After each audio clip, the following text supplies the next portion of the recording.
Assalamualaikum warahmatullahi wabarakatuh. Sebelumnya, perkenalkan nama saya Putu Trismadayanti, NIM 40119151 dari kelas Ekonomi Syariah E. Pada kesempatan kali ini, saya akan menjelaskan tentang analisis laporan keuangan. Yang pertama yaitu apa sih arti dari neraca itu? Neraca adalah suatu laporan yang menggambarkan mengenai jumlah aktiva, hutang, serta modal suatu perusahaan pada saat tertentu. Bentuk penyusunan dari neraca sendiri yaitu ada dua cara. Yang pertama, bentuk skonto, dan yang kedua, bentuk vertikal. Bentuk skonto ini di mana semua aktiva tercantum sebelah kiri atau debit, dan hutang serta modal tercantum di sebelah kanan atau kredit. Sedangkan bentuk vertikal, yaitu dalam bentuk ini semua aktiva nampak di bagian atas, yang selanjutnya diikuti dengan hutang jangka pendek, hutang jangka panjang, serta modal.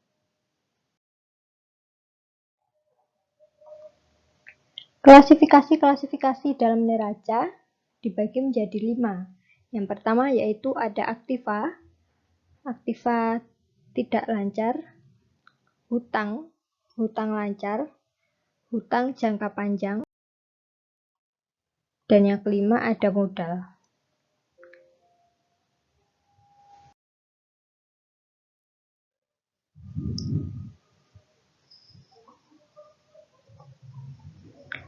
Kemudian nilai buku dan nilai pasar. Nilai buku atau book value adalah aset atau kekayaan bersih yang dimiliki perusahaan. Cara menghitung nilai buku perusahaan adalah total aset perusahaan dikurangi seluruh hutangnya. Rasio harga terhadap nilai buku adalah rasio yang menggambarkan seberapa besar pasar menghargai nilai buku saham suatu perusahaan. Price to book value dapat dihitung dengan menggunakan rumus PBV sama dengan harga pasar saham per nilai buku per lembar saham.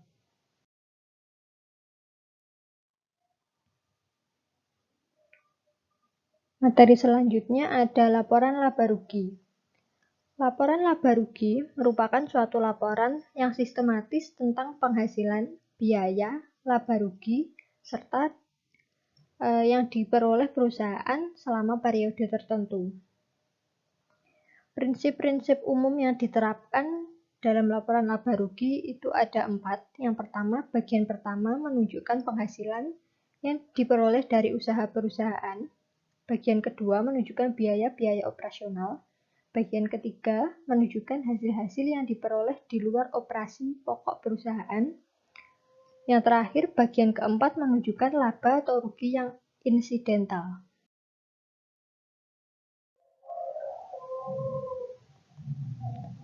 Bentuk laporan laba rugi ada dua bentuk.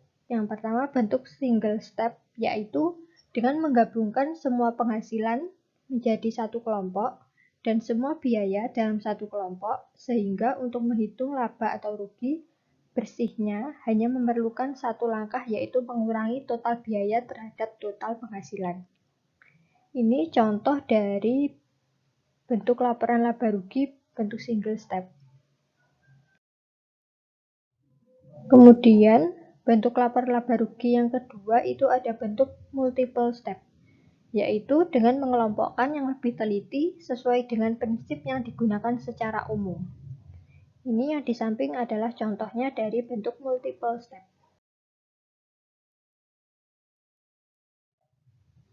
Materi selanjutnya yaitu ada pengertian rasio keuangan. Pengertian rasio keuangan menurut Shafri, rasio keuangan adalah angka yang diperoleh dari hasil perbandingan dari suatu pos laporan keuangan dengan pos lainnya yang mempunyai hubungan yang relevan dan signifikan, misalnya antara hutang dan modal, kas dengan total aset, harga pokok produksi dengan total penjualan, dan sebagainya. Pengertian rasio keuangan menurut Sawir yaitu salah satu alat untuk menilai kinerja dan kondisi keuangan dalam suatu perusahaan.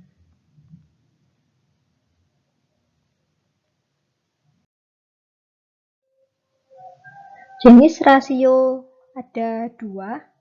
Yang pertama, rasio likuiditas, yaitu rasio yang menunjukkan kemampuan perusahaan memenuhi seluruh kewajiban atau hutang-hutang jangka pendeknya.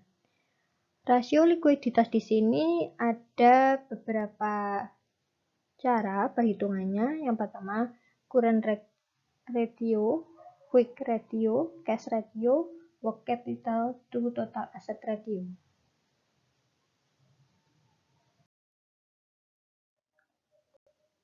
Kemudian jenis rasio dari profitabilitas atau rentabilitas, yaitu rasio yang menunjukkan kemampuan perusahaan dalam mencetak laba.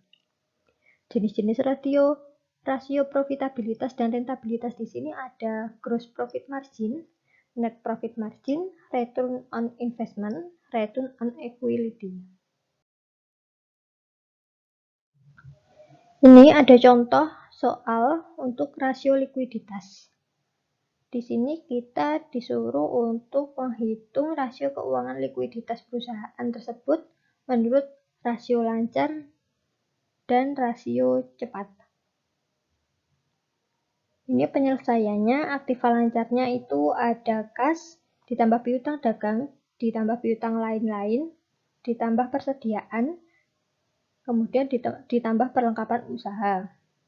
Ini ada 50 juta, 100 juta, 2 juta, ditambah 75 juta, ditambah 5 juta, kemudian hasilnya itu 232 juta rupiah. Utang lancar itu ada 20 juta, ditambah 10 juta, tambah 15 juta, sama dengan 45 juta. Nah, di sini kita akan mencari rasio keuangan likuiditasnya dengan cara rasio lancar. Rumusnya rasio lancar itu aktiva lancar per utang lancar. Nah, ini sudah diketahui aktiva lancar dan utang lancarnya. Kita masukkan di sini 232 juta dibagi 45 juta dan hasilnya di sini 5,15. Artinya adalah setiap 1 rupiah utang lancar dijamin dengan 5,15 rupiah aktiva lancar. Kemudian di sini kita akan menghitung rasio keuangan likuiditas dengan cara rasio cepat. Rumusnya rasio cepat di sini kas ditambah efek ditambah piutang per utang lancar. Atau juga kita bisa menggunakan rumusnya aktiva lancar dikurangi persediaan per utang lancar. Di sini kita masukkan angka-angkanya. 232 juta rupiah dikurangi 75 juta per 45 juta sama dengan 157 juta per 45 juta, jadi hasilnya 3,48. Nih hasilnya. Artinya adalah kemampuan perusahaan memenuhi kewajiban lancar dengan aktiva adalah setiap 1 rupiah hutang lancar dengan 3,48 rupiah aktiva lancar yang liquid.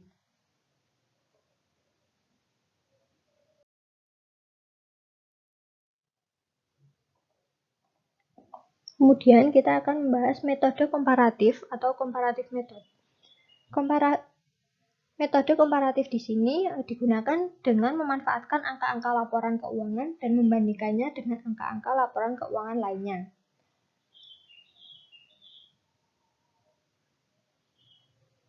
Kemudian di sini ada analisis tren. Menurut Subramanian dan Wild menyatakan bahwa analisis tren dilakukan dengan cara menelaah neraca, laporan laba rugi, dan laporan arus kas yang berurutan dari satu periode ke periode berikutnya. Data yang lebih dari 3 periode dianalisis dengan menggunakan angka indeks. Rumus dari angka indeks itu sendiri.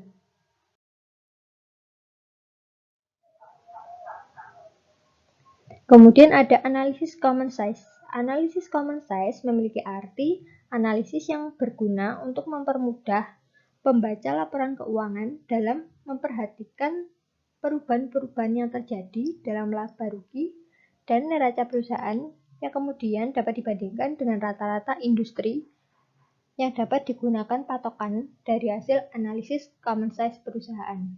Analisis berikutnya yaitu ada analisis laporan keuangan model DuPont. Analisis laporan keuangan model DuPont adalah ROI yang dihasilkan melalui perkalian antara keuntungan dari komponen-komponen sales serta efisiensi penggunaan total aset di dalam menghasilkan keuntungan tersebut. Rumus dari ROI yaitu net profit margin dikali total aset turnover dikali 100%.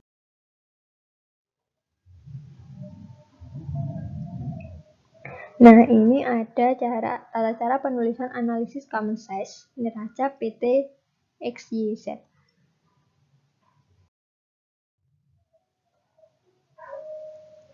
Sistem DuPont memiliki faktor yang mempengaruhi besar kecilnya return on investment atau ROI dan menghubungkannya digambar sebagai berikut ini.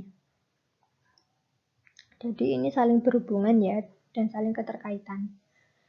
DuPont menganggap penting angka return on investment atau ROI sehingga analisisnya dimulai dari angka ini.